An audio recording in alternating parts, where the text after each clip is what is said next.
Hello friends, എല്ലാവർക്കും അർച്ചന ചേച്ചി LLB സീരിയലിൻ്റെ ലേറ്റസ്റ്റ് പ്രൊമോ റിവ്യൂയിലേക്ക് സ്വാഗതം. അങ്ങനെ തനിക്കൊരു റിലീഫ് വേണമെന്ന് ആഗ്രഹിച്ച് ചിന്നു അങ്ങനെ ചന്ദ്രകാന്തത്തിലേക്ക് വിജയ് ശങ്കറിൻ്റെ അടുത്തേക്ക് പോവുകയാണ്. JK കൊറിയറായി ഗിഫ്റ്റ് അയച്ചതും JK തന്നെ കയ്യിൽ കയറി പിടിച്ചതും അതെല്ലാമാണ് ചിന്നുവിനെ അലട്ടിക്കൊണ്ടിരിക്കുന്നത്. അതെല്ലാം മറക്കാനും അതിൽ നിന്നെല്ലാം ഒരു റിലീഫ് കിട്ടാൻ വേണ്ടി ചിന്നു അങ്ങനെ പോവുകയാണ്. വിജയ് ശങ്കർ ആണെങ്കിൽ അർച്ചനയിൽ നിന്ന് ചിന്നു തൻ്റെ അടുത്തേക്ക് വന്നതിൽ അതിയായ സന്തോഷത്തിലാണ്. എന്നാൽ ചന്ദ്രയ്ക്കാണെങ്കിൽ ചിന്നു വന്നത് ഒട്ടും തന്നെ ഇഷ്ടപ്പെട്ടിട്ടില്ല.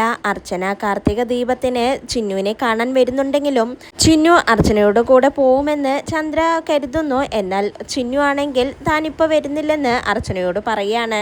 അങ്ങനെ അർച്ചന അവിടെ നിന്നും പോകുന്നുണ്ട്. പിറ്റേ ദിവസം രാവിലെ ചിന്നുവിനൊരു പണി കൊടുക്കാൻ തന്നെ ചന്ദ്ര തീരുമാനിക്കുകയാണ്. എങ്ങനെയെങ്കിലും ചന്ദ്രകാന്തത്തിൽ നിന്ന് ചിന്നുവിനെ തുരത്തണം. അതുകൊണ്ട് തന്നെ ചന്ദ്ര അത് രാവിലെ തന്നെ ചിന്നുവിനോട് പോയി പറയുന്നുണ്ട്, ഇന്ന് വിജയേട്ടനെ കാണാൻ ഒരു ഗസ്റ്റ് വരുന്നുണ്ട്. അതുകൊണ്ട് തന്നെ വീടെല്ലാം ഒന്ന് വൃത്തിയാക്കണം. അതിന് നീ തന്നെ തയ്യാറാവണം. നീ വേണം അതെല്ലാം ചെയ്യാൻ. ഇത്രയും പെട്ടെന്ന് തന്നെ വീടെല്ലാം വൃത്തിയാക്കാൻ നീ തയ്യാറായിക്കോളൂ എന്ന് ചന്ദ്ര അങ്ങനെ ചിന്നുവിനോട് പറയാണ്. ചന്ദ്ര പറയുന്നതെല്ലാം കേട്ട് ചിന്നു ആണെങ്കിൽ ആകെ സ്തംഭിച്ച് നിൽക്കുകയാണ്. ചന്ദ്ര ചിന്നുവിനോട് ചെയ്യുന്ന ഈ ക്രൂരതകളെല്ലാം അറിഞ്ഞാൽ ആര്യ എന്തായാലും പൊട്ടിത്തെറിക്കും.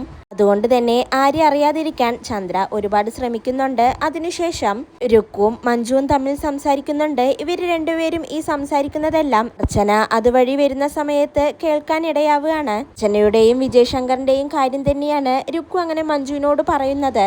ചെറുപ്പത്തിൽ അർച്ചനേച്ചിയെ പോലെ തന്നെ വല്യേട്ടനെ ചന്ദ്രേച്ചിയും പ്രേമിച്ചിരുന്നതല്ലേ? പവിത്രമായ പ്രണയത്തിൽ അന്ന് വല്യേട്ടനെ വലയിൽ കുടുക്കിയത് ഈ അർച്ചനേച്ചിയാണ് എന്നങ്ങനെ രുക്കു തുറന്നടിക്കുമ്പോൾ ഇത് കേട്ട് അർച്ചന അങ്ങനെ ഞെട്ടിത്തരിച്ചു നിൽക്കുകയാണ്.